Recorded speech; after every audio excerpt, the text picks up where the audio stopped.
Slide one. Thanks, Anthony. Cool. So on slide two, a bit about myself. So some of you may or may not know me. My name is Michael. I'm 25 years old. Well, recently, I graduated from North Sydney Boys back in 2014. So maybe some of you guys may have been from the school. Feel free to let me know in the chat if you are from North Sydney Boys, but if you're not, that's okay.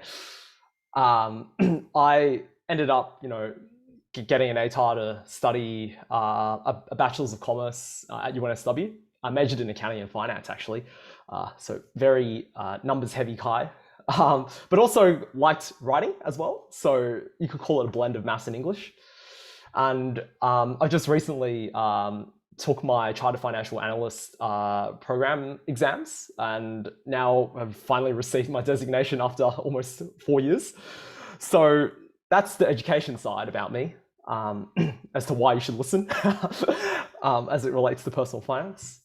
But outside of that, for work in my professional experience, I'm currently an investment analyst at Antipodes Partners.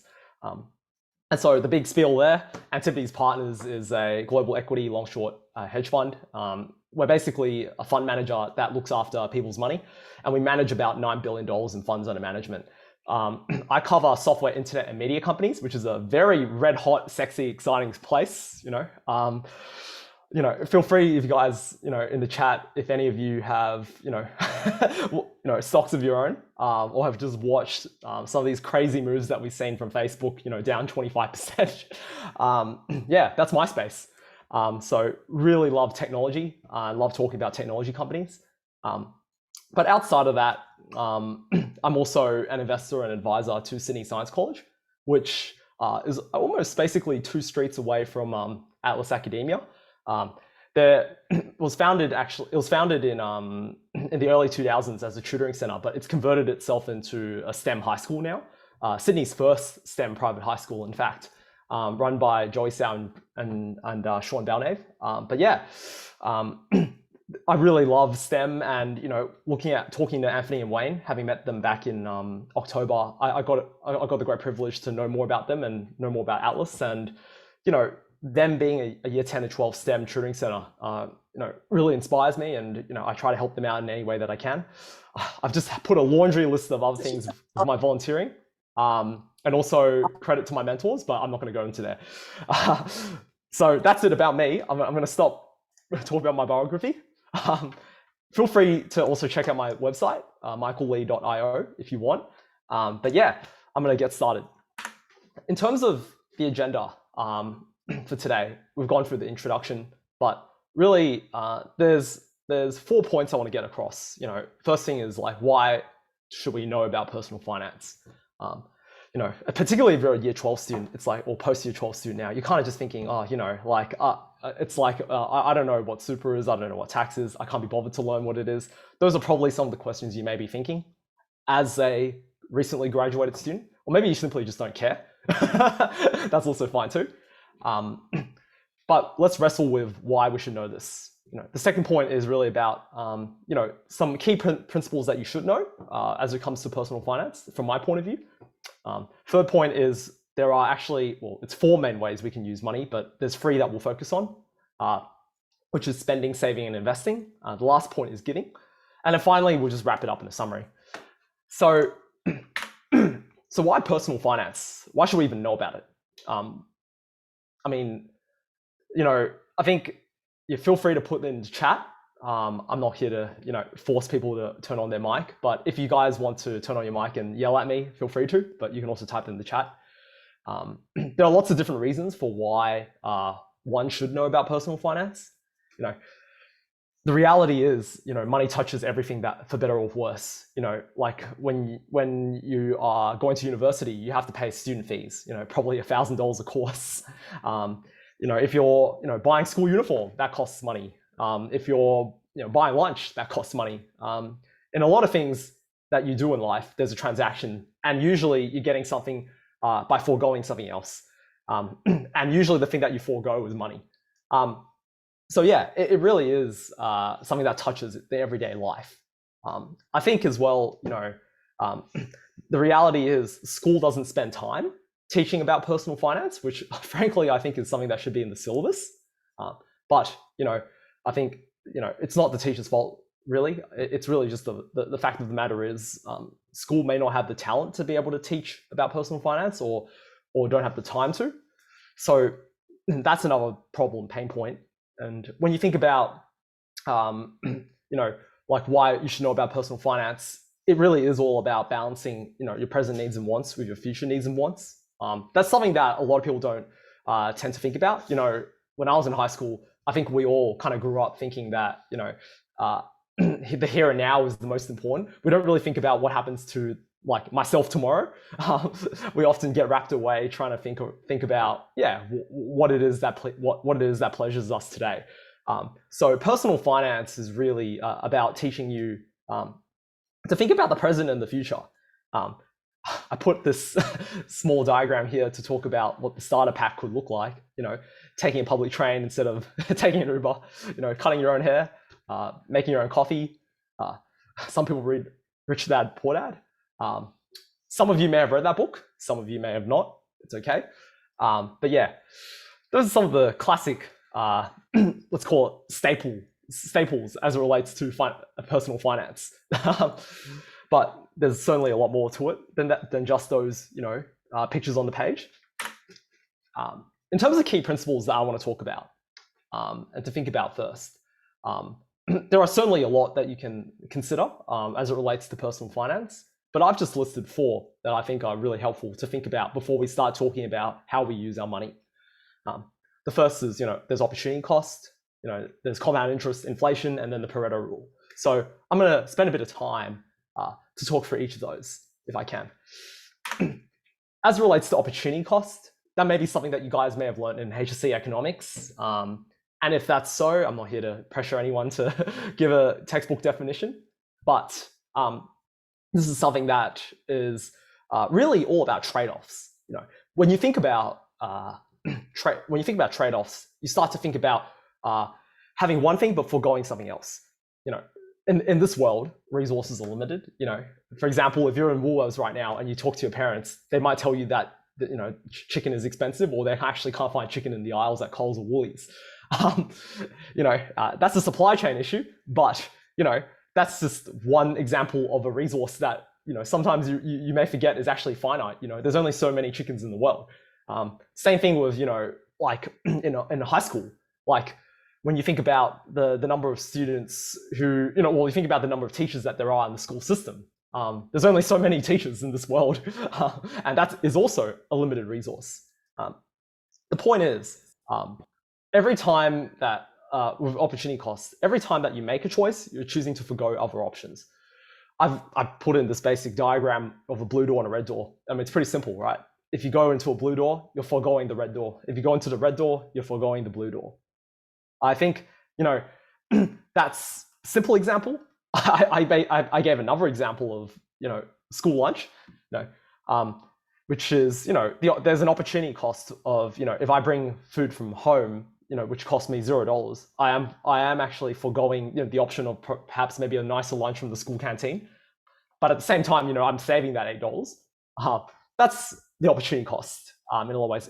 Likewise, on the converse, let's say I spent $8 at North Sydney Boys school canteen for a Falcon burger, then the opportunity cost is that I can't use that $8 now for something else, like investing, because I've spent it on eating a burger. That's pretty much the simple that's pretty much the simple concept as it relates to opportunity cost. It's going to the blue door means you can't go to the red door. So that's a simple one to think about, because in personal finance there will always be trade-offs. For example, if you decide to spend money, it means you can't invest that money because you've done something else with it. On the converse, if you invested that money, then you can't spend it on something. So something to think about as it relates to opportunity cost. Compound interest is the second principle. I call this year 8 maths. This is maths that I'm sure everyone in Atlas will probably be familiar with. You guys are all, I'm assuming, relatively smart students, and this is probably something you learned in year 8, right? Where you might have got this problem to like calculate the compound interest, or of putting $100 into a bank account and then watching it grow 10% per annum for the next 3 years and then asking what the balance is at the end. That's a classic year 8 question. Although maybe if you went to James Roos, you probably wouldn't be asked those kinds of questions. I don't know, Anthony or Wayne, if you guys got those kinds of questions, but it's probably too simplistic. But the point is, this kind of maths is very simple, but it's very powerful. Here's an example on the page which shows the difference between simple interest and compound interest. I think it's pretty straightforward. For example, if you had placed $200 in a bank account that was earning you 3% simple for 2 years, then you would just make $6 every year. Overall, over the 2 years, it would make $12. Pretty simple maths. Please let me know if this is too hard. But otherwise, I'm assuming you guys are all smart and following along. But let's say now, with the same $200, you put it in the bank account, but then you're told that the interest that you earn on that can compound, i.e., if you made $6, you can reinvest that $6 back into the $200 you already have in the bank account, and then that $206 will now compound again at 3% to get you, $6.18. Then over 2 years, you will now have $12.18 in interest rather than just $12. And over a long period of time, this is just 2 years. Think about over 10, 20, 30, 40, 50 years. It's massive numbers, right? Like you can start, and here's a great diagram to show you, the difference where one is linear. Your classic y is equal to mx plus b for all those math nerds out there. And then that's for simple interest. But for compound interest, right, you can see in the chart, it's exponential, rightly so. It could be something like y is equal to 2 to the power of x or something. It's incredible, That's the power of compound interest. And later on, I'm going to show you a simulation to kind of give you guys a grander sense of the numbers and how powerful compounding really is. But for now, just kind of keep it in your head that this is the principle, that compound interest is exponential. And that's something that, in the context of personal finance, over long periods of time can mean a massive difference in the amount of money that you make. And it's all about starting early. The sooner that you start trying to compound your money, the better off you're going to be in the long term. So we'll talk about that later on in point number 3. But keep it in the back of your mind. The third principle that I want people to understand is this idea of inflation. Some of you may listen to the AFR or the Sydney Morning Herald or ABC Business, and you might hear lots of talk about this idea of inflation is now at all-time highs over the last 5-10 years. And you're probably thinking, what the hell is that? You can feel free to type it in the chat if you think you know the answer of what inflation really is. But again, this is a rhetorical question. Inflation is really just a measure of the price level of goods and services in an economy. So imagine if you have a country like Australia and you added up all the goods and services in Australia, whether that's like, people paying rent, people paying for groceries, people paying for utilities like energy bills or gas bills, maybe healthcare, there's all those kinds of different spending. Think about in your own life, like the different kinds of spending that you have at school. Probably not too much, but maybe school uniform every year, maybe some shoes, maybe some clothes, maybe canteen food, maybe pencil cases. There's maybe even a laptop if you're being really ambitious. But basically, these are all goods that, imagine, are added up in a basket and is tracked every single year. And the price of all those goods and services gets compared year on year. And that percentage difference is what we call inflation. So for example, let's say there was $100 price for simplicity's sake, $100 worth of price level of goods and services in the Australian economy. Then next year, you look at that same basket of goods and services, and now it's $101.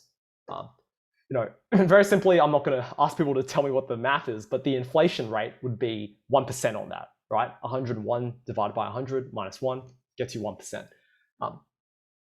The reason why this is important is that now take this a step further and think about, for example, this example of a cup of coffee. in 1970, and this is all in US dollars, by the way, so you might need to make a conversion to get to Australian dollars, maybe call it multiplied by 1.4, 1.5. But in 1970, this diagram tells you that a cup of coffee used to cost you 25 cents. But then by the time we get to 2019, that same cup of coffee now costs $1.59. Massive difference if you think about it. Like that from 25 cents to $1.59, that's crazy. That's like 6-7 times what it used to be, let's call it 50 years ago. And so, why is that? And the reason is inflation. It's the fact that the price level of goods and services generally go up over time because of inflation. And if you want to get very theoretical about it, it has a lot to do with the idea of money being printed and being injected into the system, and then people having that money to then spend more of, and then they're willing to pay more and more for the same level of goods and services, and then it just increases over time. That's all the technical stuff, but I think all I want you to impress upon you guys is that inflation matters, and it means the same thing that you bought 10 years ago does not cost, now probably costs more than it did today. Think of like the soft serve that you have at Macca's. I don't know about you guys, but like 10 years ago, it probably costed like 30 cents to me. But now I think it's like $1. That's inflation. So yeah, it's certainly a prevalent thing. And it's certainly something that you need to think about in the context of personal finance. And that's why you can't just leave money in a bank account. Because if your bank is only earning you 1%, but inflation is like 2%, you're losing money over time because the differential is -1. So that's something that you really need to think about. And the earlier you understand that, the better. So you can start to, fight against inflation. Slide number 2 is basically just a simple diagram from the Reserve Bank of Australia. Maybe some of you did HSC economics and may not understand this, but all this is trying to track you and show you is the Reserve Bank tracks a basket of goods and services, and they've done that since the 1950s. And when you look at that chart, it's basically showing that inflation rate percentage year on year at different periods in time. And you can see in the mid 1970s, it rocketed all the way up to almost 17%. I think that might actually relate to the oil shock that we had in the early 1970s in America. But that probably meant oil prices went up, and then that fed into other parts of the economy, which led to overall inflation going up. But anyways, you don't need to know those technicals. All you need to know is that inflation is real, and it's generally like 2 to 3%. So your wealth needs to be growing 2 to 3% per annum at least in order to offset this thing called inflation. Otherwise, your money is in real terms going down and not up, because you probably wouldn't be able to buy the same soft serve that you did 10 years ago. So yeah, feel free to stop me if you guys have any questions about that. But hopefully that explains the idea of inflation, and it's something very important to think about in personal finance. Finally, the 80-20 rule, or in more academic terms, we call it the Pareto rule. Which is basically the idea that you can achieve a lot with a little effort. There's probably times in your life where, when you think about, let's say, studying for your HSC maths, ideally, you'd love to, no, I think it's one of those things where it's like, to get 80% in that test, I would argue, there's probably 20% that you need to do very well. But then in order to get that extra, 20% to get you from 80 to 100, it feels like the effort to get that extra 20% is a lot more. What this diagram tries to show you is that the same thing applies to personal finance, where, I think where it's often that the fact that, understanding 20% can actually help you get 80% of your outcomes as it relates to building wealth. But then, to get that last 20% requires incrementally way more effort. And, if you're just a personal, if you're just a normal everyday student who just graduated from year 12, you don't need to have the, technicality of, you don't need to know all the technicality of personal finance. The point is, I think there's only 20% that you need to know that will get you 80% of your outcomes, i.e. your wealth. And that extra 80% is probably what I do for a living, but it's certainly not something that you need to know. because it will only get you 20% more of the outcomes. So point being is, in personal finance, it's not something to be seen as complicated. It's very simple. And understanding that 20% is simple, and that will get you most of the way there already. So I'm here tonight to really, convince you guys that you guys can definitely start today. I certainly want to see people, hopefully, at the end of this seminar, really, I think inspired to do something about their personal finance today and not feel like it's a complicated thing, because it's certainly not. So with that, there's an activity now.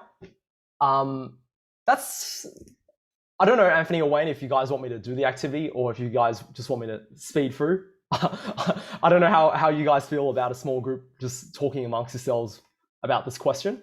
But I think, maybe this could be treated as just an inspiration question you guys can think about, which is, where in high school did you see any of these 4 principles apply to you? Opportunity cost, compound interest, inflation, 80-20 rule. Has there been any points in your life where maybe you didn't know what the principle was called, but maybe when you were at school, you've applied one of these principles? Maybe the 80-20 rule. That's probably a good example of trying to get 80% from just 20% of the effort. But yeah, this is just really a application question for you guys to think about. I probably don't want to drone on for too long, so I'm gonna keep it.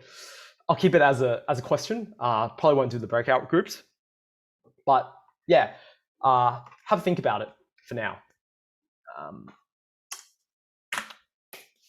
So on to point 3. There are 4 main ways that we actually use money, but I'm going to talk about 3. And when it comes to money, there is lots of different ways that us people can make money. There's when we earn it, we can then spend it, save it, invest it, or even give it. And I want to talk about the first 3 points: spending, saving, and investing today. And now, hopefully, from those principles that we've learned in the last point, we can start to think about those principles in the context of spending, saving, and investing our money. So as it relates to spending, I think before you buy something, maybe you should consider how much you use it for and if it's worth the cost. So, this is one of those things with spending where it really talks to this idea of opportunity cost is I think the best way to think about it. And when you think about the simplistic example of a bicycle, maybe a bike from Target costs like $200, but then at the same time, renting a bike could be like $5 an hour at Sydney Olympic Park if you get a discount code.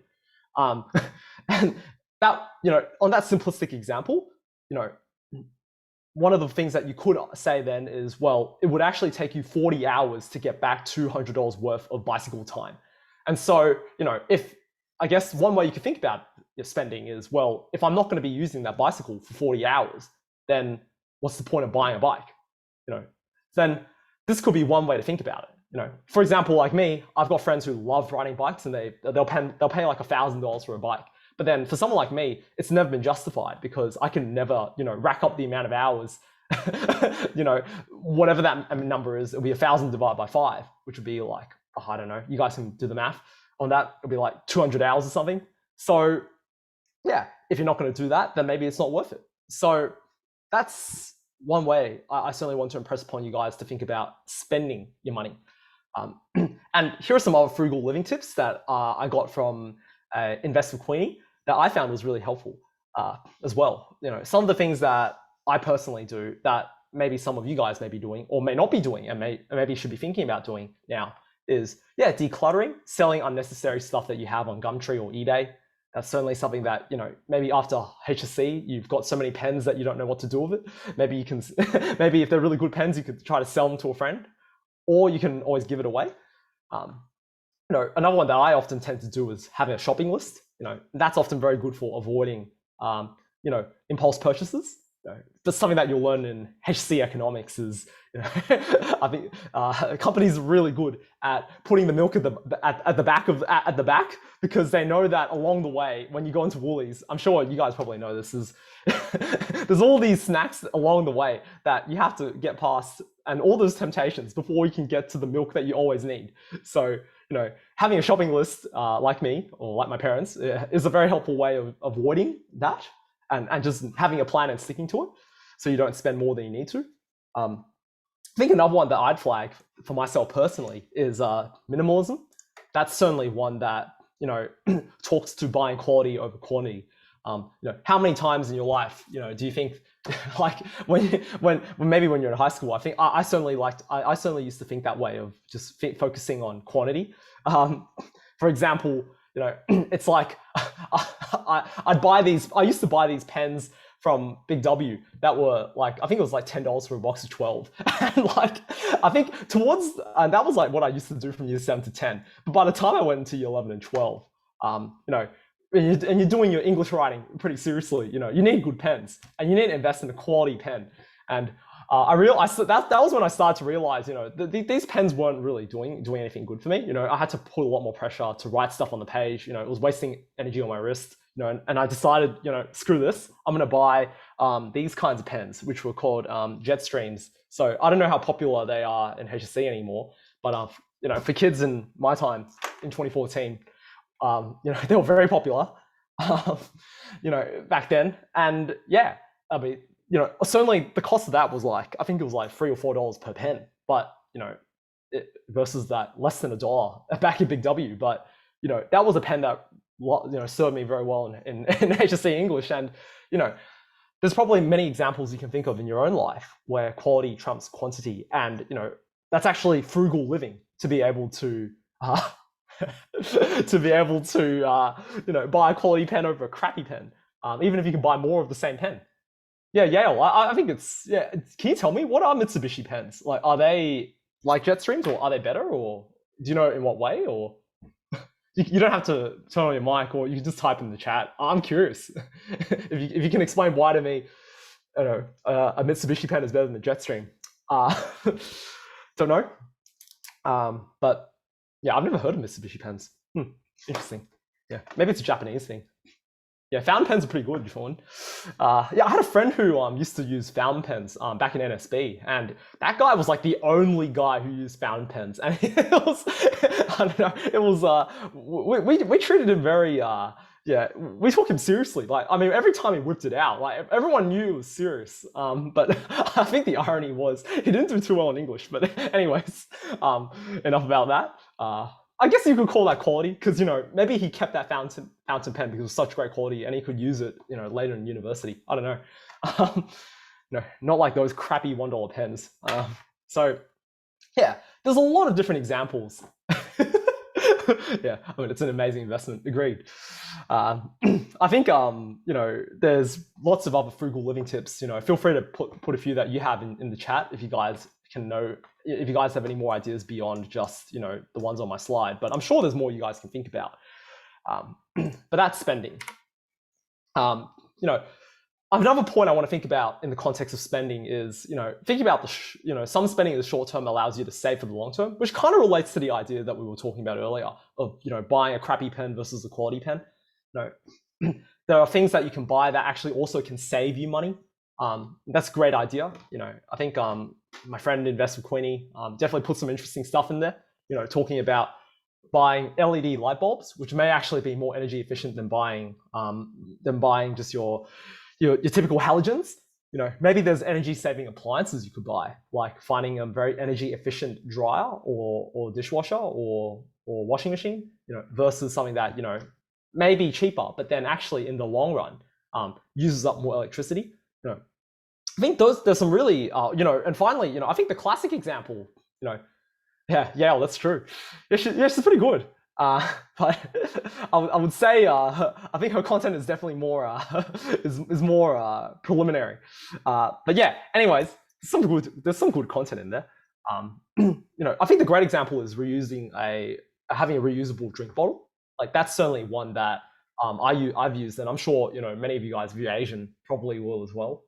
Your parents will probably have drummed it into you, not to buy water bottles from that are made out of plastic, but instead to maybe buy like a glass bottle that you can use for like the next 5 years. That's certainly a great idea of buying something that where you can save money. But there's certainly more examples that I'm sure you guys can think about, right? Like, so yeah, feel free to put in the chat if you've got any. But yeah, that's spending. Maybe one last thing on spending I just want to talk about is glass bottles. Yeah, if you break it. I remember buying a glass bottle and I brought it to NSB. and I think I dropped it within like the first week or 2 weeks at school. And, yeah, so it probably wasn't productive spending, but yeah, if you didn't break it, then yeah, it could probably last you a while. Yeah, with spending, there's lots of different ways you can spend. You could be using cash, which is maybe the stuff that most of you guys may be familiar with. But these days, most of us are cashless, and we talk about debit cards, credit cards, and buy now, pay later. Lots of different options now. Once I think you graduated from year 12, and now you've got a world of opportunity of like how you can spend money, and the banks love that. And they'll just certainly try to give you as many options as possible to try to make money off you. But look, I've given some pros and cons as it relates to debit cards, credit cards, and buy now, pay later. I think the thing that I would flag is for most of us, I think debit cards is the way to go. I think that allows you to spend your own money. There's generally no fees. I use CBA, so pretty standard, right? I was part of the Dolomites program, and they've milked every cent out of me. And now they've also gotten me a debit card. So that's a great place to start. A very simple place to start. Some other people have recommended Upbank to me, and that's another debit card that I have. Kind of looks like this little thing, this orange thing. But yeah, there's lots of different options, and I would just encourage you guys to do your own research and to think about what debit card may be right for you. But I think primarily for most of your transactions, yeah, you guys should just go with Upbank. Yeah, Nancy, that's great. Do you use Upbank? I don't know, but yeah, I would recommend it. But I think yeah, I certainly think it's probably one of the better ones because they don't operate any retail banks. Like there's no physical brick and mortar stores, which is why they're just a pure digital bank, which allows them to save money and actually allows them to give you better interest rate. So yeah, something to think about when you're looking at these different types of debit cards is look for the one that gives you the best savings rate or interest rate. But at the same time, obviously, do your homework and make sure that this is a proper bank. So yeah. That's debit cards. I imagine that most of you won't be using credit cards, but I've just put it there. And really, this is just basically, let's say you want to buy a suit, but you don't have $100 on you in your debit card. You can use your credit card to pay $100 up front. And then you just have to make sure that you pay the $100 back maybe in 30 days. It sounds very much like buy now, pay later, doesn't it? But really, the difference is in credit cards, I would say, there's often fees that come with having a credit card because it gives you money now rather than later.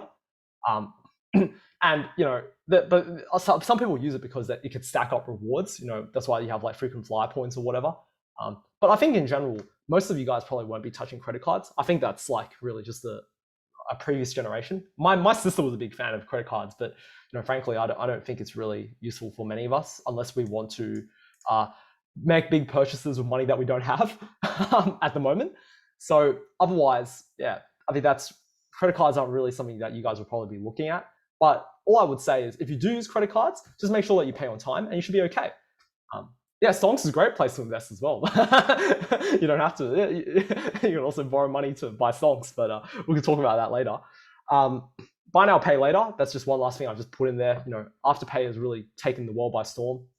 Although I don't really think it goes with Asian demographics to be doing buy now, pay later. No offense to anybody who maybe white, but I think there is a specific demographic that relates to who uses buy now, pay later. But generally, I think it's similar to credit cards. You probably shouldn't be using buy now, pay later if you don't think you can pay them back on time. I don't see the problem of using it.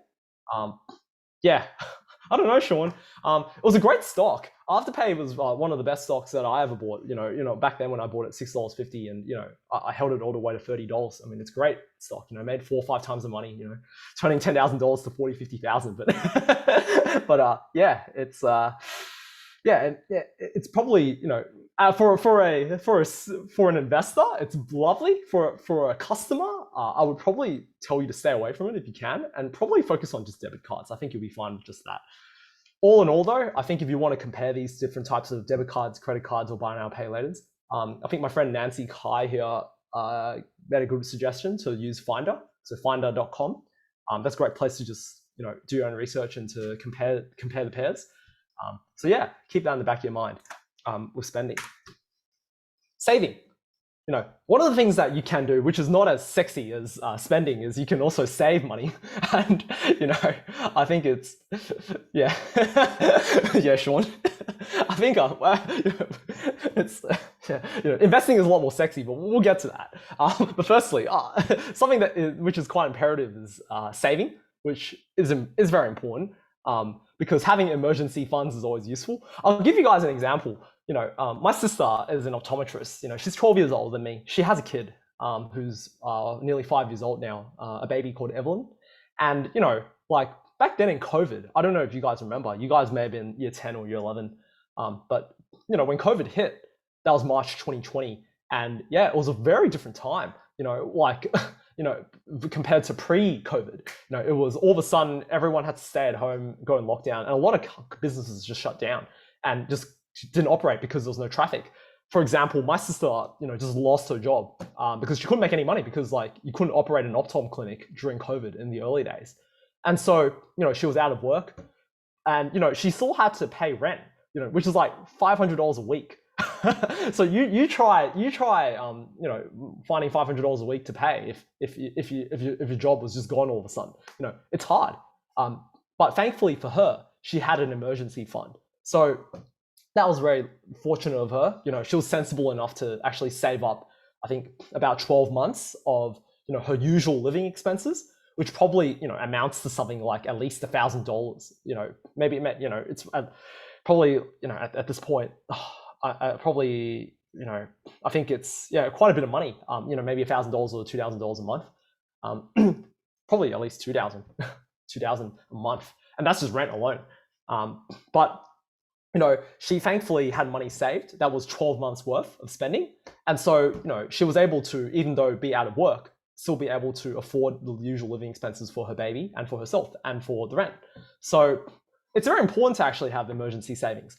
I would say, I think, the rule of thumb that I would say for most, recently graduated students in year 12 would be, think about, set up a separate savings account. If you have CBA, make another account and call it a savings account or emergency account. And I think what you should do is you should save, the first thing you should do before anything is save at least until you have at least 3 to 6 months worth of regular spending that you usually do saved up. And I gave a nice little diagram on the side, which basically tries to illustrate the point of, that being said, with saving, the opportunity cost is going to be, you could have invested that money. When saving, you're probably only going to earn 1% per annum at best. In fact, you probably may not even earn 1% per annum now in low interest rate world. But the opportunity cost that you should be aware of is, yes, you are probably foregoing the opportunity of making 8% somewhere else, like in an exchange traded fund or in the stock market. So that's something to think about. But like I said, I think having an emergency fund is very important and probably the first thing you should do before you think about doing anything else. So that's a little bit about saving. As it relates to investing, this is the sexy part.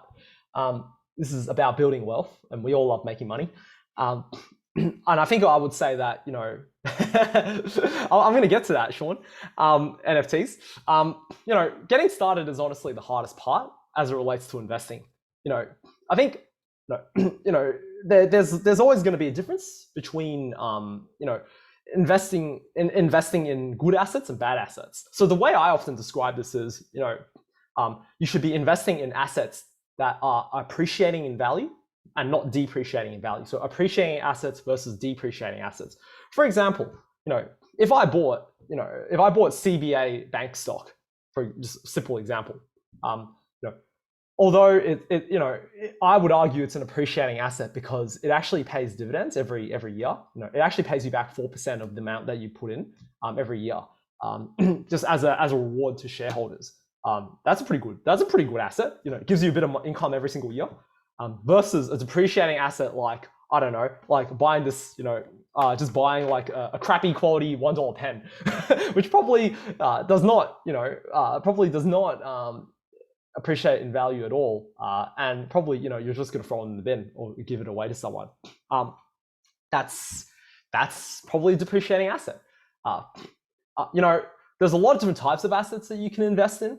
I would say that for me personally, and I'll show my portfolio very soon, is I invest in individual stocks or equities and ETFs, which are exchange traded funds. I've also invested in crypto, NFTs. You could also argue charities are also an investment. But yeah, there's a lot of different types of assets that you can get involved in. But really, I would say that for most people, particularly straight out of high school, investing money is actually really hard, because I think most people aren't comfortable losing money. So, I think that's why I always say starting is the hardest part. But then once you started, it gets easier and easier over time, incrementally. So yeah, that's what it looks like. You're starting here, but it really grows like an exponential curve, almost like compounding. So something to keep in mind. So this is a simple simulation that you can try for yourself on this link of moneysmart.gov. But I don't want to bore you with the details. But basically, I think here is an example where if you put $1,000 in into let's say a S&P 500 exchange traded fund, which is basically the top 500 US markets, US market companies, and a basket of that. Over time, if you invested in that basket, that's an exchange traded fund. And if you kept putting in $100 monthly into that ETF, and imagine if that was compounding at 8% per annum, over 10 years, you can see that $10,000, that $1,000 that you had originally, well, of course you put 12,000 in over the 10 years, you would have made, an extra $7,500.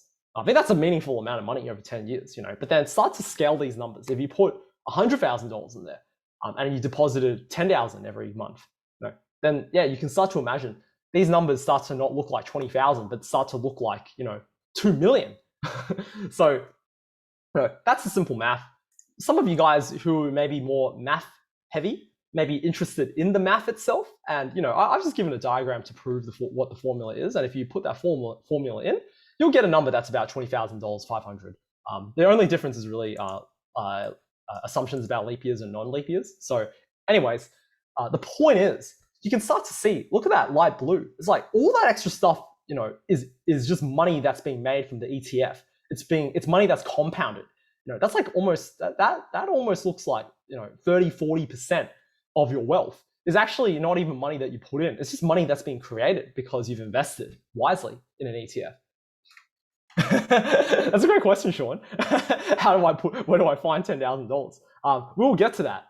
There are micro investing apps that we can talk about, and that's something that we will be discussing a bit later. But yeah, it's not easy.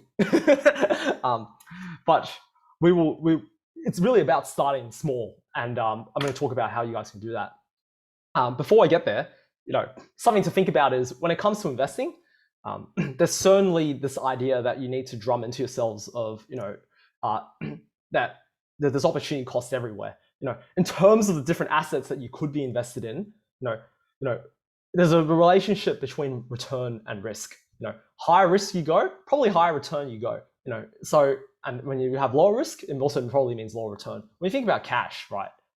In a savings account that's doing you maybe 0.5% per annum, that's like nothing, right? But then it's so low risk, which is why you get nothing. But then if you move further up this curve, maybe some of your parents here just love property, the first thing they always tell you to do is just buy property. Although that's very hard if you're just a year 12 graduated student with no income. But it's hypothetically a nice place to be, but it's almost impossible for most of us in our millennial Gen Z generation. It's not like the baby boomers. So, it's it may not be an asset that you can get involved in right at this time, but there's some merit to say that it's a bit more risk, but it also gives you better return because house prices usually go up 8% per annum every single year. So yeah, some merit to that. Another place where most of I think the year 12 students and university students that I've spoken to usually go towards is buying shares and other investments. Let's call it crypto and NFTs. That's often the place to be for a lot of us who may not just have that much money. And like Sean has rightly said, you don't have $10,000 a month. So maybe buying a share that's like $500 is good enough. But yeah, I want you guys to appreciate that there is a relationship between return and risk. And yeah, depending on where you want to go on the curve, will often dictate the kind of assets that you'd probably be invested in. And everybody's different. There's no right or wrong. It's really about being comfortable with the amount of risk you're willing to take. And then, that will probably help you figure out, where along the curve you want to be. And it's not like they're mutually, and it's not like, you can have one but not the other. You could have maybe, 20% of your money here in alternative investments, but then you could have maybe another 30% in shares. And then the rest, maybe because you're quite conservative, the 50% just goes in cash. Like there's lots of different ways you could do this. But point is, it's not like you have to only choose one area of the curve. And so most certainly, I just want you guys to understand that everyone's different. Everyone's got different risk tolerances.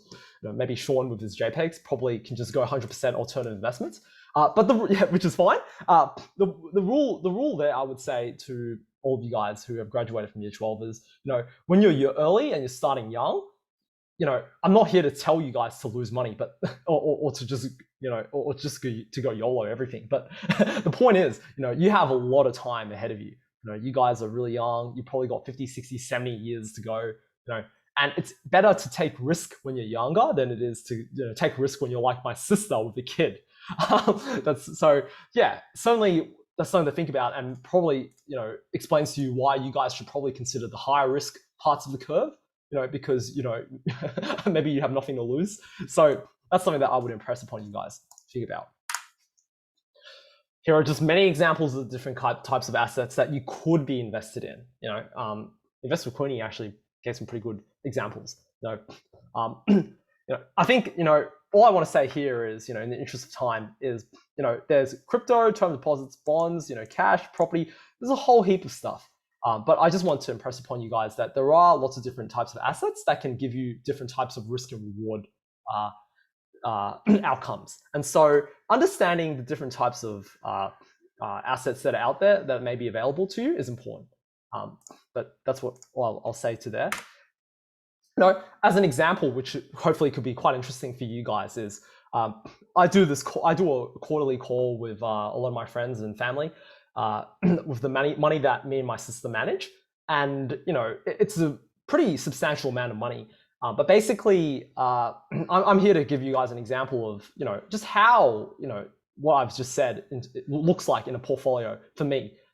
And as at 31st of December 2021, you can see that the way I've kind of allocated it is I bought a lot of stocks. About 40% of my wealth with my sisters is in public equities. Like buying specific stocks. Some of these names may be familiar with you guys, like Amazon or Microsoft, City Chic or Universal Stores, Viva Leisure, which owns Plus Fitness. Maybe some of you guys go to Plus Fitness, I don't know. But yeah, some of these names you may be familiar with. But yeah, you can see that 40% of my net wealth goes into, my sister's net wealth go into stocks. We've also put money into specific managed funds. Now, those are probably not available for you guys unless you have a decent amount of money, like $20,000 or $30,000. But they're another option unless maybe you do have that much money. There's also some money that you can see, 35%, in fact, that's allocated into a angel investment or private equity, as I like to call it, in Sydney Science College. but that's also money that is generally not probably available to most of you guys as students. But maybe as you get older, you can start to consider classes like that. Where I think what may be more interesting for you guys outside of just public equities is crypto coins, non-fungible tokens, or even charity. These are other places that I fish. Like I hold Bitcoin, Dogecoin, Ethereum, and Cardano, and a few other coins. And that may be a place to consider. If you decide to go down that road, if you go to Binance, or if you go to SwiftX or CoinSpot or Coinbase, there's a lot of different platforms out there that are available for you guys that you can consider if you want to go into that end of the risk spectrum. NFTs is similar. I think the biggest platforms there are OpenSea and I think there's another one, but I think OpenSea is the main one. And Magic Eden. Yeah, those are the two big names. And if those often may not cost that much money, but obviously high risk. But yeah, they're another part of the risk curve you can go to if you want to entertain buying these kinds of assets. This is really nice green panda in a suit that I bought, I think for about $150. So he's really cute. And finally, with charity, certainly want to say, Alice, been a donor towards them, but also been a donor towards other causes like Sri Lankan Foundation of Goodness.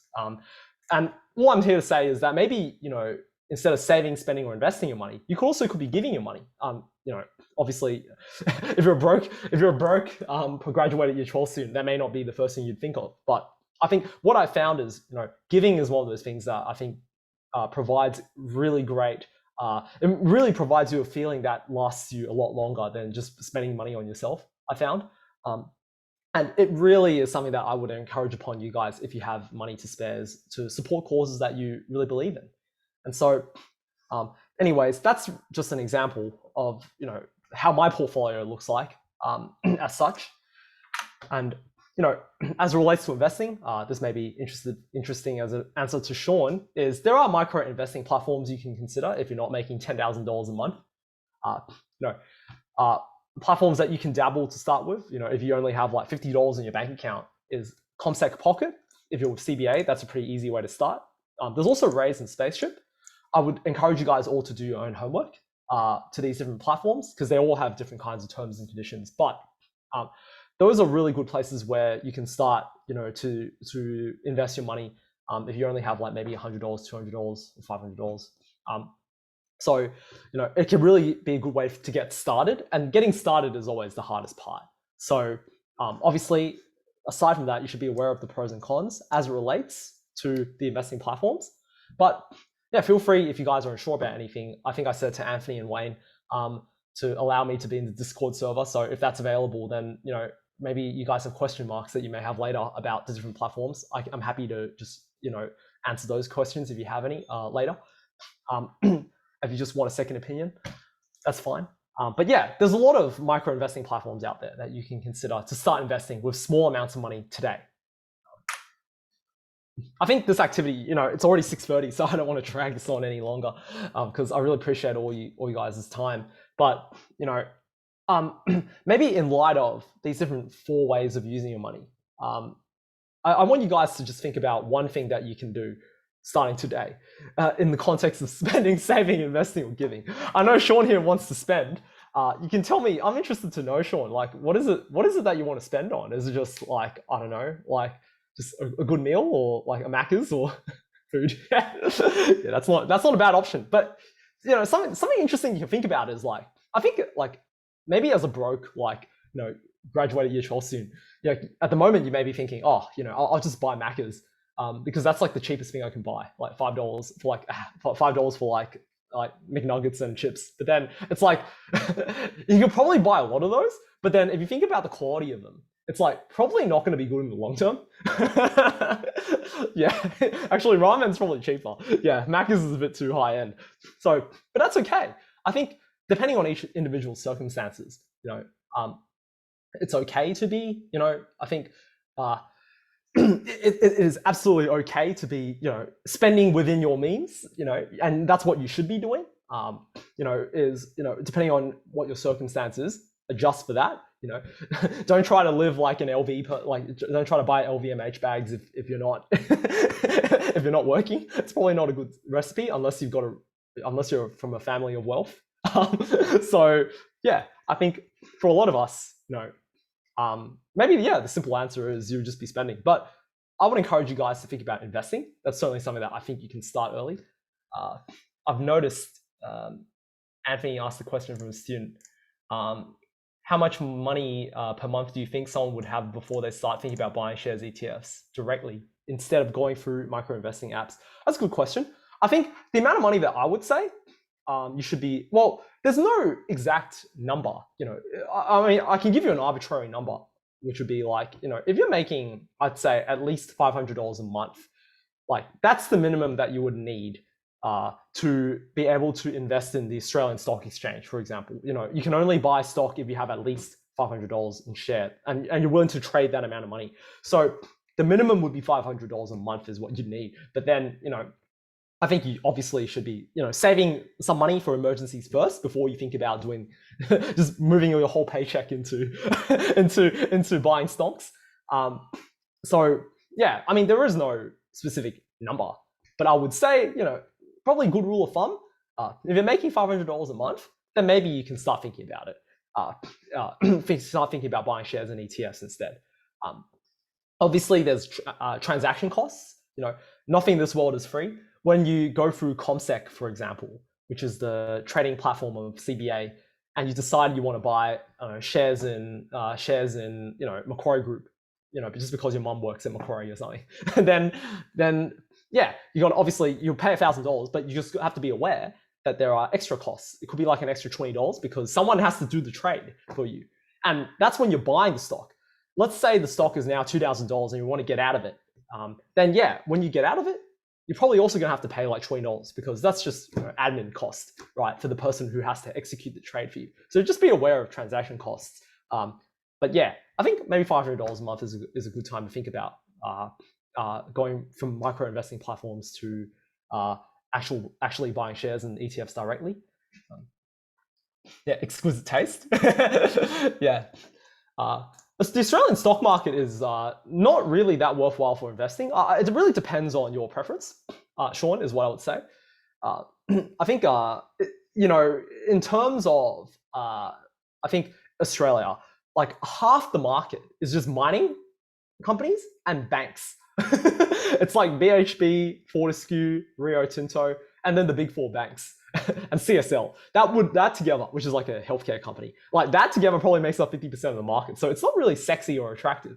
Whereas when you look at the US market and you go, oh crap, there's Tesla, there's Amazon, there's Microsoft, there's Facebook, there's Google, and there's Apple. Well, that's very sexy. That is probably maybe more attractive than buying mining companies or banks. And if that's the case, yeah, I think as long as you're comfortable buying stuff overseas and understanding that there are foreign currency risks, then yeah, I think it's okay to consider those places. In terms of like the platforms I would recommend, if you do decide you want to buy stocks overseas, I would recommend CMC Markets.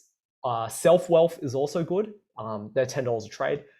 But also IG.com. So I think those are the three. I probably would recommend Self-Wealth. That's probably the safest one, I think, for now, if you guys just want to dabble your toes into other foreign markets. Because I think the trade cost is flat. So yeah, check out selfwealth.com if you want to go overseas to different markets to buy stock. That's where I would recommend first for you guys. How do you? So Edmund's asking, how did you decide which stock to buy? Well, that is a whole question in and of itself. I would say it's everybody has a different process when it comes to investing in stocks. The first question you want to ask yourself is, are you investing the stock or are you trading the stock? I would say, yeah, if you're trading, you could probably just you could use charts, but I'm not here to encourage you guys to be trading. I'm here to encourage you guys to be investing. And so, as it relates to investing, my advice is always, buy the companies that you know and understand.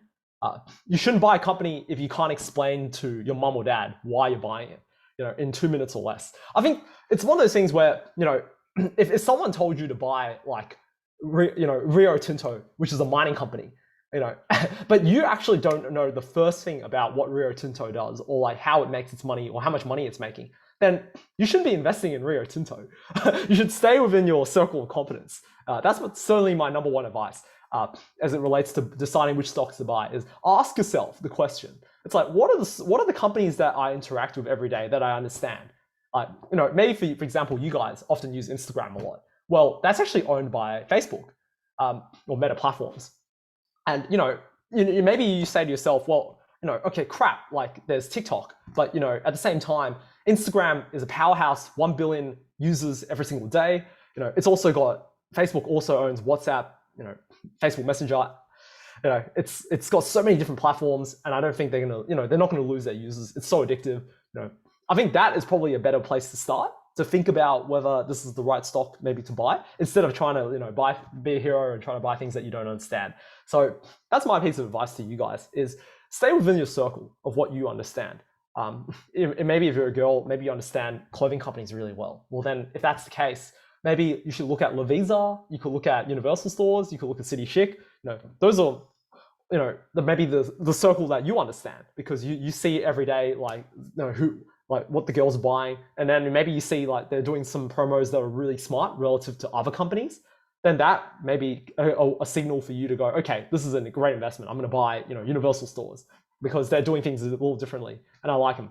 So that's my advice, Edmund, I would say, at least to start off with. But that's certainly a discussion I want to delve into deeper in another seminar. Talking through more deeply about how to think about what stocks to buy. But sorry, hopefully I can spend more time on that later. Yeah, mate, US is way more fun. Yeah, Anto also uses Self-Wealth. That's great. Yeah, Sean, you're probably right. There's a lot of Australian companies that we just don't know anything about. But, you know, like, I mean, you can probably think about, like, every day you buy stuff at Coles and Woolworths. I mean, those are already stocks you can buy. You know, it's a very simple example. Just think about, like, where you go. You know, if you're going to, like, Macquarie Shopping Centre, then, like, well, okay, you know, I don't know about you guys, but I used to shop with my mom. And, you know, because I used to be dragged around back when I was in high school because I couldn't stay at home. And, you know, I would, like, basically have to stand around, like, when my mom was shopping. And, you know, I would just look at the stores, you know, when I was young, and think about, oh, you know, this is an interesting business or not an interesting business. You know, like, you know, for example, I'm just like standing outside, like, like a Universal Stores, and then I see like a lot of girls and guys going in there buying casual streetwear. It's like, well, okay, like there must be something interesting there, you know? Yeah, Sean, it's also right. Maybe Liquorland is great. I think that's Woolworths, or used to be Woolworths, before they spun it off into a different company called Endeavour Brands. Anyways, yeah, my advice is maybe Coles. Yeah, yeah. Sorry, Dan Murphy's is Woolworths, I think. Yeah. Yeah, I don't know, man. Yeah, it's been a while. I cover technology companies, so sorry, man. But yeah, maybe you're interested in Coles and Woolies because you interact with them every day and you just think that they're never going to go away. Well, then that may be a good investment, at least better than putting your money in a savings account in the bank. So, you know, that's stuff that you can, yeah, you guys can think about. I think, yeah. Back to the seminar, I just want to quickly say, you know, we're at to point 5. This is the summary. You know, I just want to remind you guys that, you know, personal finance is really important. And, you know, when you think about different principles there are, whether that's the Pareto rule, opportunity cost, compounding money, or inflation, those are all very important principles to think about before you start using your money. As it relates to using your money, I'll just remind you guys that there are many different ways you can use money: giving, saving, spending, investing, lots of different ways. But I hope that maybe some of these principles that I've shared with you guys today can be helpful in helping you to start think about taking action with your money in the bank account. And maybe there are things that you want to start doing differently, not just leaving it sitting there making 0.5% per annum. So with that, I just want to end with some next steps. You know, some recommendations for you guys because I know I'm dragging on now, and I really appreciate you guys' time. There are some books I'd recommend if you guys are readers. Psychology of Money, 4-Hour Workweek, and Barefoot Investor. Those are great books to sink your teeth into. If you want to go a bit deeper into thinking about personal finance more seriously, and you want to do it now, which is what I would absolutely encourage you guys to do. But, you know, maybe you want to be simpler. You can also go through social media channels. Invest with Queenie is pretty good. I would definitely recommend her, and the link is there. Or you could just search up Queenie Tan Investing. Practical Personal Finance is a bit more serious, but they're also quite helpful, and they're Australian based as well. And yeah, they certainly give a lot of tips about thinking about personal investing. Ali Abdul is pretty good, but he's more of a productivity guy, but he also talks a lot about money. So he's also great to refer to if you want to look for YouTube channels. And then finally, I think, the last thing I would do is, well, I don't know about the going for jobs, but that's certainly something that you could do is, if you want to start earning money today, and then you could also help to start, getting into the things of thinking about your personal finance, you have to earn money. And, to earn money, you got to find a job. Maybe that's something you can think about now, is to think about, from the HSC subjects you've done, maybe you've done really well in a subject, you can start tutoring to make some quick money. And then maybe you can use that money to then start, building out your personal finance portfolio. I also like to just say, you could speak to a careers advisor, or I'm sure you could probably speak to the teachers at Atlas, or you can feel free to speak to me if you guys have any, questions. I'm happy to help out too. And so, yeah, those are the next steps I think I would suggest for you guys to think about. And yeah, just want to finally say to you guys, I really appreciate you guys coming online to listen. But there will be future talks, hopefully, with me and Atlas, because I certainly want to add value to you guys and help out in whatever ways that are relevant for your next life stage as you go into university, or any other place. You may not necessarily go to uni. Maybe you have a gap year or go to TAFE. Doesn't matter. But there are going to be hopefully other topics that I want to talk about, like budgeting, taxes, super, investing in crypto and NFTs, and startups.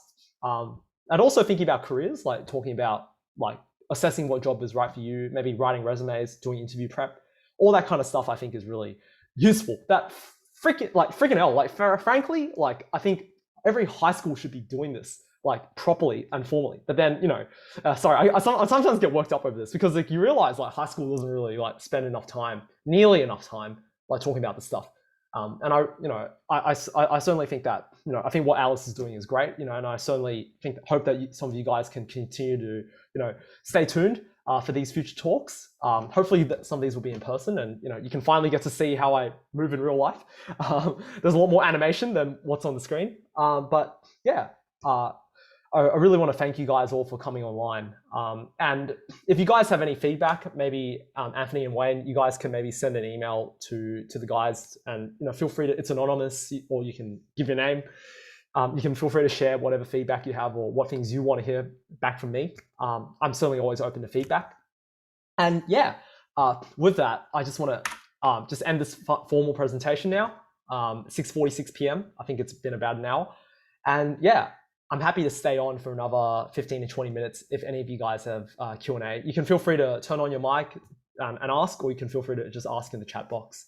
But yeah, thank you everyone for listening. And yeah, that ends the formal part of my presentation.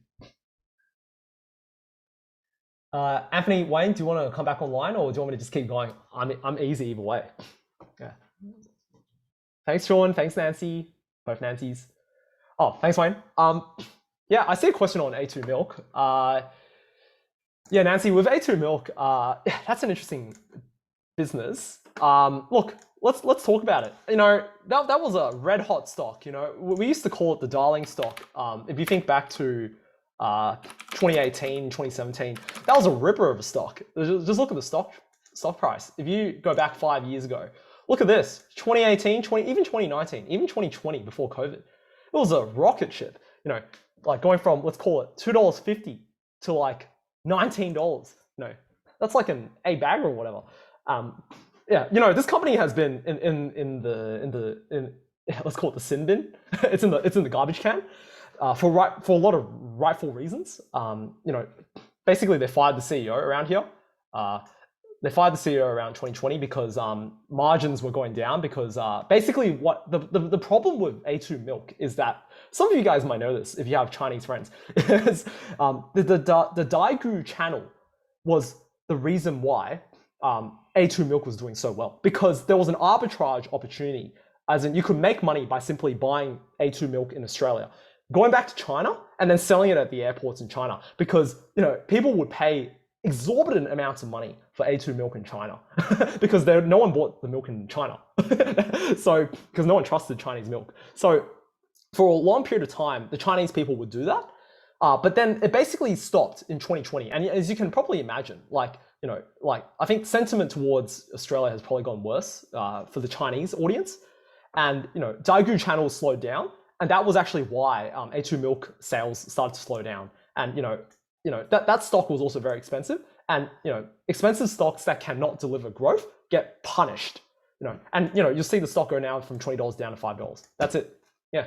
So, yeah, A2 milk is probably, in my view, something in the sin bin, and I don't see evidence of it returning back again, unless they have unless they invent goat's milk or some crap.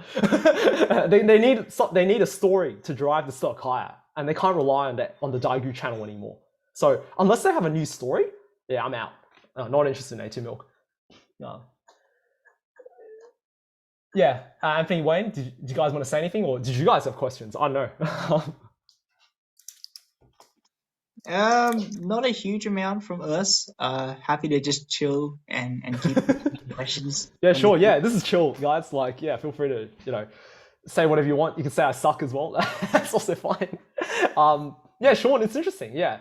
I don't know about the A2 milk prevents autism thing, but I did read, I think the story was in A2, the reason why people bought A2 milk was because, at least this is a story in 2017, 2018, was basically, I had a friend who was lactose intolerant from China, and she told me that she couldn't buy normal milk, and apparently the A2 milk, they had a formula that uses a different type of protein. It's called the A2 protein. So it's a specific type of cow in New Zealand that produces this protein, and it makes a specific type of milk that doesn't affect lactose intolerant people. So that was really interesting. That was the story for why there were lots of Chinese buyers of milk as well. It was because apparently that protein was special. I don't know if it prevents autism, but but I know that it was certainly good for lactose intolerant people. And the thing as well about A2 milk is that a lot of people don't understand is, but it's actually really interesting when you start to dig into it, is the milk is a brand in and of itself. The milk doesn't, I don't think, actually cost you $5 for a liter, but it does, right? But then you look at Coles milk, and it's $1 a liter.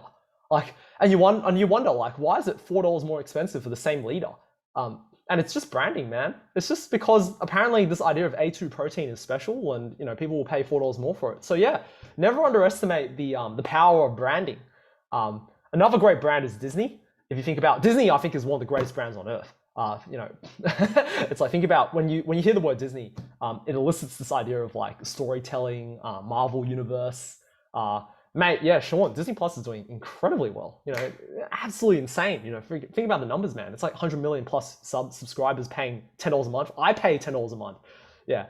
Mate, no, it's global, man. I'm watching it right now. It's great. Would 100% recommend. And heck, Disney is not even paying me to say this. This is free marketing for them. No, the problem with Disney is actually theme parks. That's half their business at the moment. So if you can see my screen, yeah, I mean, the reason of the stock price underperformance more recently, if you look at 5 years, it's all right. But I think Disney at the moment is really it's still fundamentally a theme park business. And, you still got the Omicron virus in the US, which is, probably limiting the capacity of people that can actually attend the theme parks, because of COVID distancing and whatever, you can only have a certain number of people. So, and maybe some people are scared to go out. So yeah, the problem is Disney Plus is great, but yeah, theme park business, which is half the business in revenues, yeah, that's still going to slow you down. So nah, I'm actually not too keen, even at this price. That's wrong, Sean. Actually, the stock price flew up because of Disney Plus. So that period here, if you can see from that was 2019 when they made the announcement. Look at that, man. It went from $110 to $140 just on that announcement. So Disney Plus actually created value.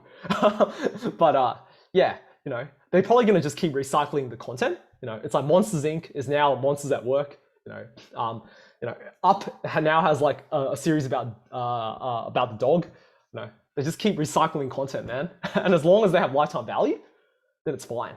But yeah, the moment that the value is gone, you know, and they can't keep making Lion King remakes, then yeah, then yeah, Disney Plus probably is not good. Anyways, yeah, there's lifetime value in IP, in intellectual property. But yeah, anyways, yeah, that's interesting about no one trusts $1 milk. That's fair, that's a fair point. Oh,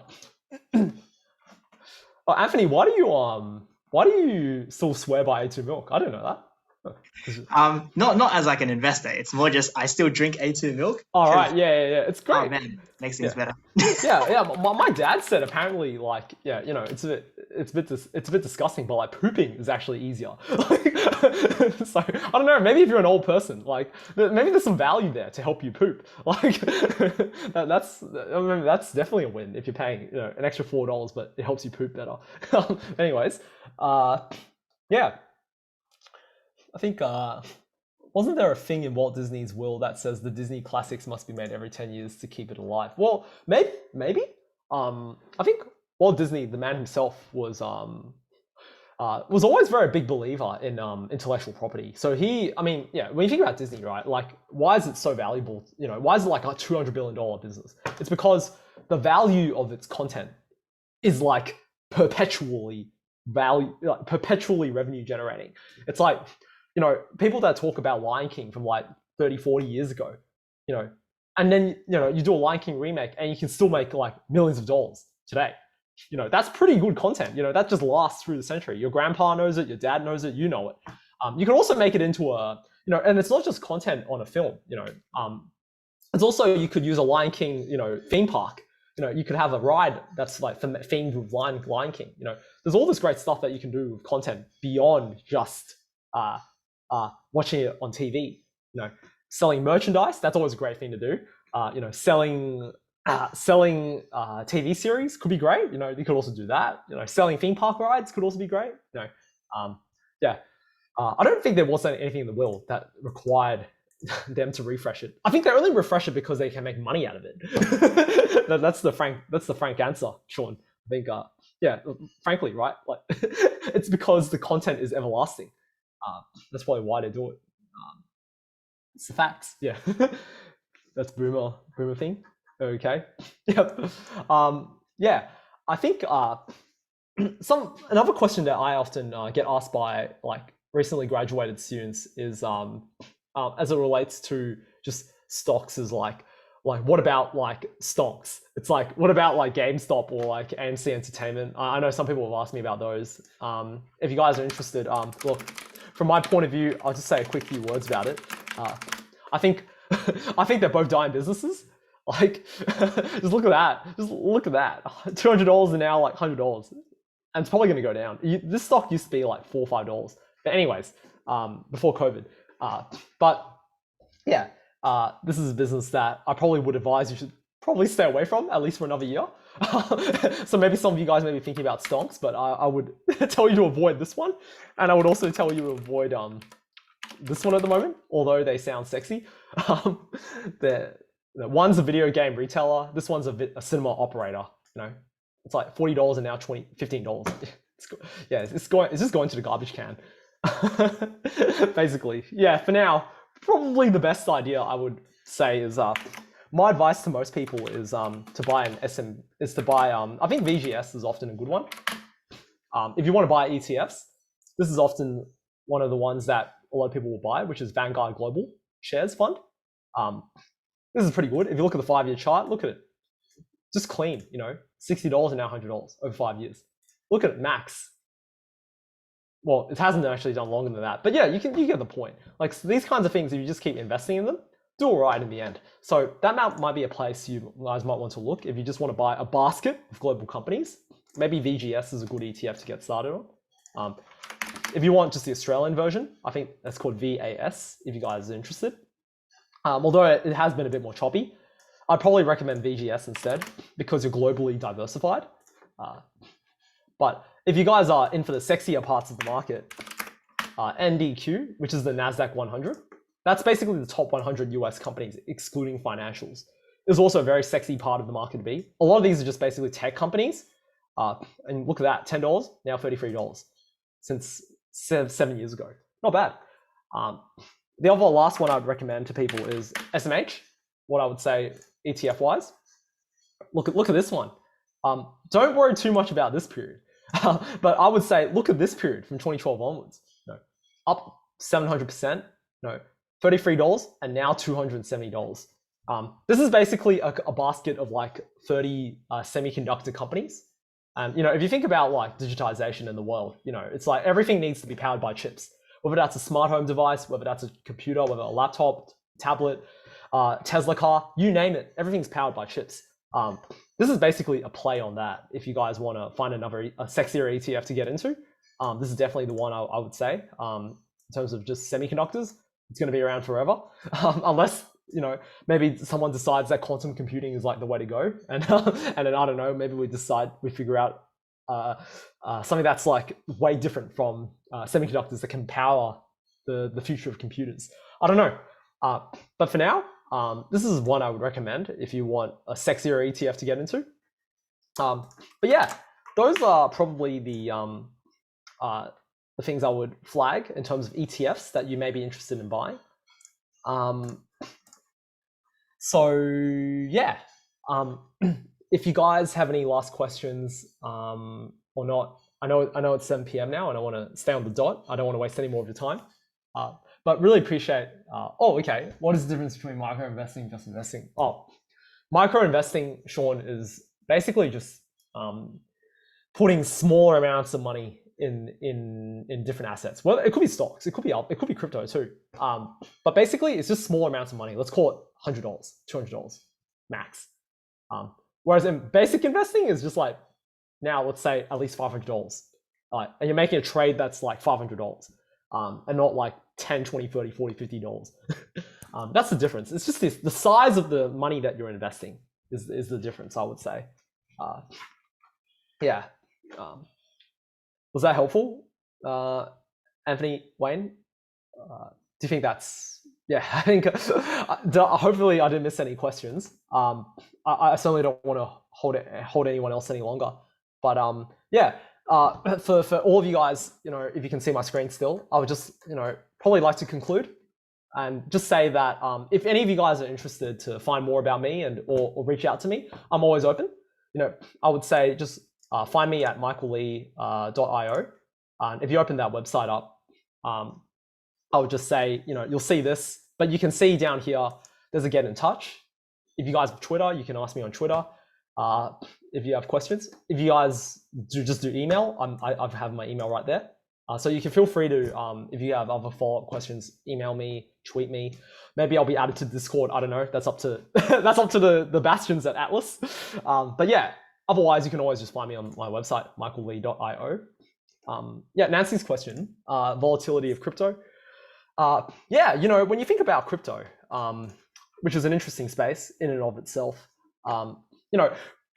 I think what I would say is, I think crypto is built on the fundamental building blocks of blockchain, right? And when we talk about blockchain, we're talking about a decentralized money system, a decentralized money system that is, well, for example, if it was Bitcoin, it's a decentralized money system that's powered by the Bitcoin blockchain, which is basically a transparent ledger.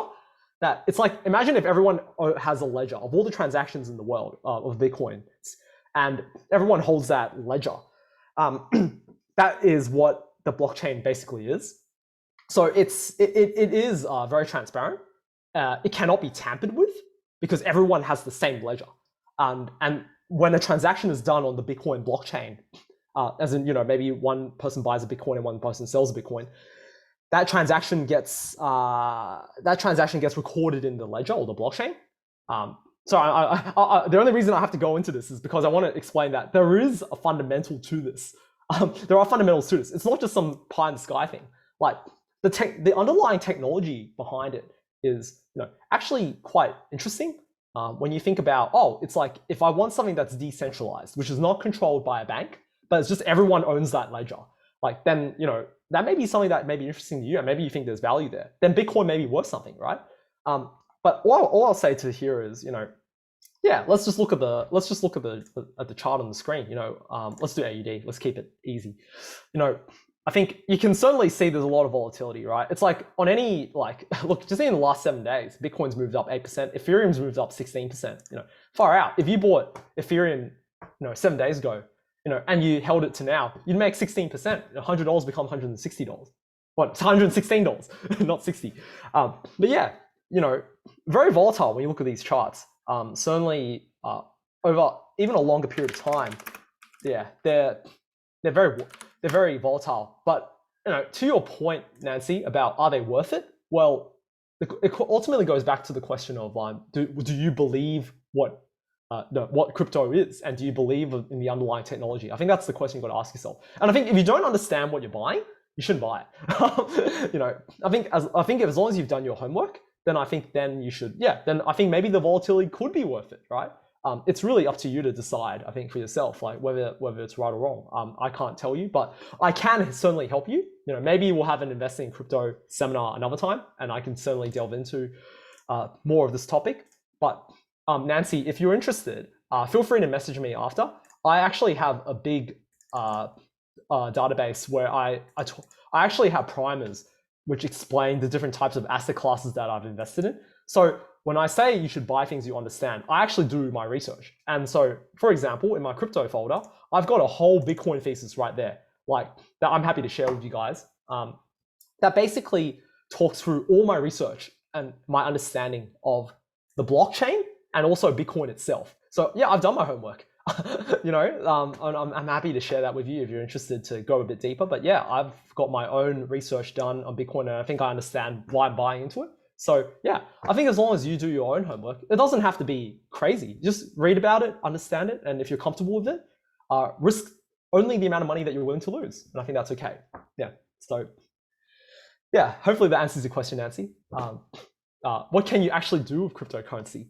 Maybe it's a store of value. That's what I would argue. If you read this note, I would argue it's a better store of value than gold.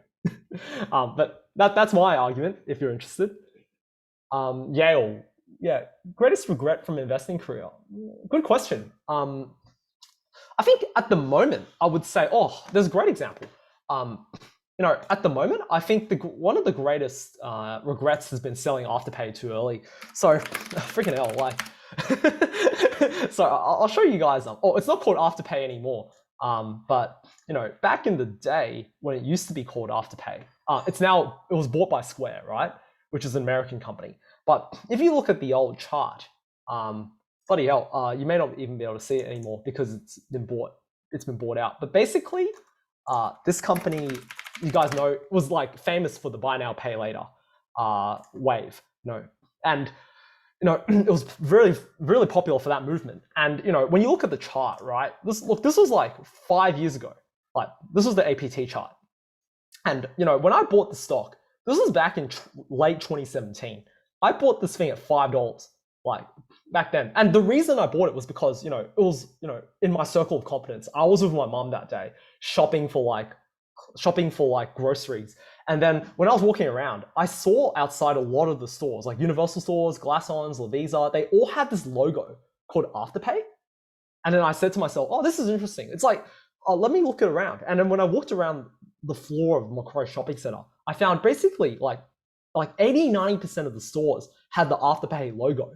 So I was like, far out, this is incredible. I've never heard of this thing, but every store is already adopting it. And so I started digging into the company, understood what it did, and I went, okay, like imagine if this wasn't just in Macquarie Shopping Center, but it was like in every shopping center in Australia. Well, that's massive, right? Massive amounts of money, and they take a 4% cut of the money. Like, for example, if you Afterpay for a suit from Maya for $100, Afterpay gets $4. That's incredible. And then think about like all those transactions for a whole year in every single store, in every single shopping center in Australia. And you can start to imagine the numbers are bonkers, absolutely bonkers. We're talking billions of dollars here. And so, that was why I said, okay, this is great. Let's buy it. $5 went all the way, I think, actually, I made a mistake selling it at 15. That was the biggest mistake. When it got to this earnings result, I remember this was the full year 2018 result. It was August, and it got to $15. It started rocketing from like $5 to 15. 3 times my money. $10,000 became $30,000, and I sold out. Yeah, that was a big mistake. Think about, look at this. You know, like, yeah, the stock didn't do anything for a while, but then look, it started marching to like $30. You know, and then in COVID, it actually gave you an opportunity back at 12. But look at this, $150. And I never got back in again. Well, I actually got back in around here. I think I got in around, I think $20, but then I sold it at 40. So I missed out that whole wave. So yeah, that's the thing about, you know, investing is, I think, yeah, there are many times where, you know, you may decide to sell because you think something's run up too hard and that's it.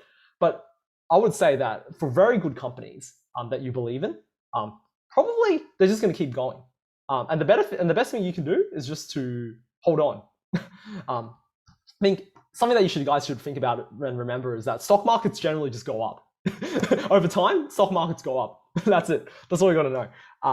And yeah, you know, if you got a company that you like and you believe in, yeah, I reckon you just continue holding on to it or buy more. That's probably what you should do. But yeah, that was a big mistake from my part. It's true, Sean. Deep down, I'm crying. You know, that $10,000. Imagine from $5 to $150. You tell me what the math on that is. You're freaking, like, I don't know. If you put out my calculator, 150 divided by 5, 30 times. $10,000 could have been $300,000. There you go. That's the power, man. If you pick a good company, you can make a lot of money. So yeah, something to be cognizant of. But yeah, that was a big mistake. You know, that costed me, you know, probably $270,000. So there you go. You could probably buy a house with that, a deposit for a house. But yeah, I'm sad. Yeah. If there's no more questions now, I'm happy to end this. I know Anthony and Wayne, you know, I just want to say lasting remarks maybe before I hand it over to you guys. Just thank you so much, everyone, for coming on. I certainly want to, you know, do more of these talks if it continues to add value for you guys. And yeah, feel free to remember to visit me on my website, subscribe, and if you want to reach out to me, you can do it via Twitter or email, or you know, maybe if I'm on Discord, you can find me there. But for now, thank you everyone, and I'll hand it back to Anthony and Wayne for closing remarks if you have any. Cool. Thanks, Michael. Great presentation. Yeah, so I don't need to be promoting anything for Atlas because we basically just got all of our kiddos here. Sweet. But yeah, I will definitely be adding Michael over to the Discord soon, so you guys can definitely hit him up and ask him questions there. The other thing is, you know, if you guys have any bigger questions, like Michael mentioned, we can turn this into another workshop in the future, or we can just do another podcast episode as well. So we're keen to just, if there's a lot of stimulus for it, I'm sure we can both chat shit about various topics. Yeah. Just like, I think whatever the people want, we'll give it to them. I think we just want to add value to you guys, and you know, obviously, yeah, whatever helps you guys. Yeah, we're always open to feedback. Yeah. Yeah, and just because I was a bit away from the computer at the very start of the workshop, so I don't know if I heard it. But as a reminder, classic disclaimer: this is not financial advice. We are just providing general commentary.